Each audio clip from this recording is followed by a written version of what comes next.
بسم اللہ الرحمن الرحیم وکذالک قولہ تعالی وامہاتکم اللاتی ارضعن لکم یقتضی بعموم حرمت النکاح المرضعات۔ یہاں پہ مصنف رحمۃ اللہ علیہ آپ کو عام غیر مخصوص انباز کی چوتھی مثال بیان فرما رہے ہیں، اور قرآن کی آیت بیان فرما ہے وامہاتکم اللاتی ارضعن لکم۔ اصل میں آیت ہے حرمت امہاتکم اللاتی ارضعن لکم، یعنی حرام کی گئی ہیں وہ تمہاری ماں جس نے تمہیں دودھ پلایا، بھائی ارضعن لکم یعنی وہ عورت اگر کسی بچے کو دودھ پلا دے وہ اس کی رضائی ماں ہو جائے گی۔ وہ اسے تھوڑا دودھ پلائے یا زیادہ دودھ پلائے یہاں پہ ذکر نہیں ہے، ارضعن لکم عام غیر مخصوص انباز ہے، تو اس لیے احناف کے نزدیک اگر ایک قطرہ دودھ پلائے پھر بھی اس کی حرمت ثابت ہو جائے گی، جبکہ شوافع کہتے ہیں کہ نہیں بھائی،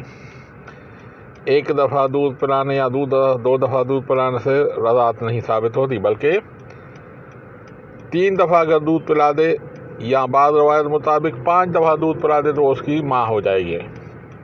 رضائی ماں ہو جائے گی، اور اس کی اولاد اس کی رضائی بہن بھائی ہو جائیں گے۔ دلیل کے طور پر امام شافعی رحمۃ اللہ علیہ ایک حدیث پیش کرتے ہیں، وقد جاء فی الخبر، اور آیا ہے ایک حدیث میں، لا تحرم مست ولا مستان ولا املاجۃ ولا املاجاتان،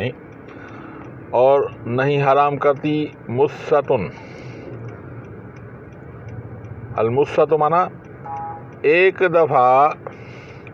بچہ ماں کا دودھ چوسے، ولا مستان مانا 2 دفعہ دودھ چوسے، ولا املاجۃ، املاجۃ مانا عورت بچے کو ایک دفعہ اس کے منہ میں پستان دے دے، املاجتان کے مانا 2 دفعہ پستان دے دے، تو اسے حرمت